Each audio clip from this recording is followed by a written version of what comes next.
অনেক চড়াই উতরাই পার হয়ে, অনেক আন্দোলন, অনেক রক্তত্যাগ, অনেক আত্মত্যাগ এর মধ্য দিয়ে কিন্তু আমরা একটা সুযোগ পেয়েছি এই গণ অভ্যুত্থানের পরে, ছাত্র গণ অভ্যুত্থানের পরে একটা নতুনভাবে বাংলাদেশকে নির্মাণ করবার।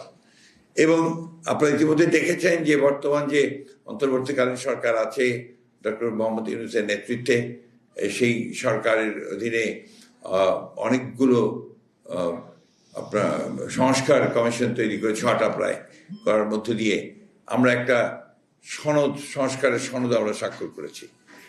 এবং এখন আমি মনে করি যে দেশে একটা পরিবেশ তৈরি হয়েছে একটা অবাধ সুষ্ঠু নির্বাচন অনুষ্ঠানের। এবং আমি ধন্যবাদ জানাতে চাই যে এই অন্তর্বর্তীকালীন সরকার প্রধান আমাদের ডক্টর ইউনূস, তিনি ইতিমধ্যে 2026-এর ফেব্রুয়ারি মাসে নির্বাচন অনুষ্ঠানের ঘোষণা দিয়েছেন এবং সেইভাবেই আপনার প্রস্তুতি চলছে। আমরা অত্যন্ত আশাবাদী যে দেশের মানুষ এই সুযোগটি গ্রহণ করে তারা তাদের যে প্রতিনিধিত্ব, অর্থাৎ তাদের ইলেক্টেড যে প্রতিনিধি, তারা একটা পার্লামেন্ট গঠন করবেন এবং সেই পার্লামেন্ট গঠন করার মধ্য দিয়ে তারা একটা জনগণের গণতান্ত্রিক সরকার প্রতিষ্ঠা করবেন। আমরা আশাবাদী যে ডক্টর রিজেক কিবরিয়ার যোগদান আমাদের এই কর্মকাণ্ডগুলোকে আরো শক্তিশালী করবে।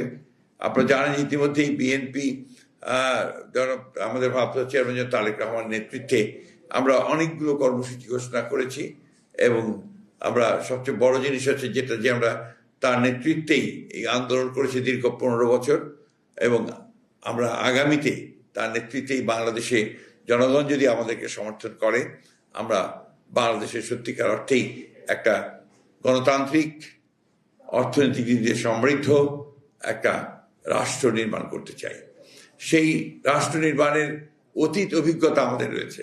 আপনারা জানেন যে আমরা ইতিপূর্বে প্রায় 3 বার আমরা সরকার গঠন করেছি এবং তারও পূর্বে আমাদের শহীদ প্রেসিডেন্ট জিয়াউর রহমানও রাষ্ট্র পরিচালনা করেছেন। আমাদের সমস্ত এই অভিজ্ঞতা থেকে আমরা অন্তত এটুকু বলতে পারি যে বিএনপি যদি সরকার পরিচালনার দায়িত্ব পায়, তাহলে অবশ্যই বিএনপি বাংলাদেশকে একটা সত্যিকার অর্থেই একটি গণতান্ত্রিক এবং একটা সমৃদ্ধ অর্থনীতি গড়ে তুলতে সক্ষম হবে।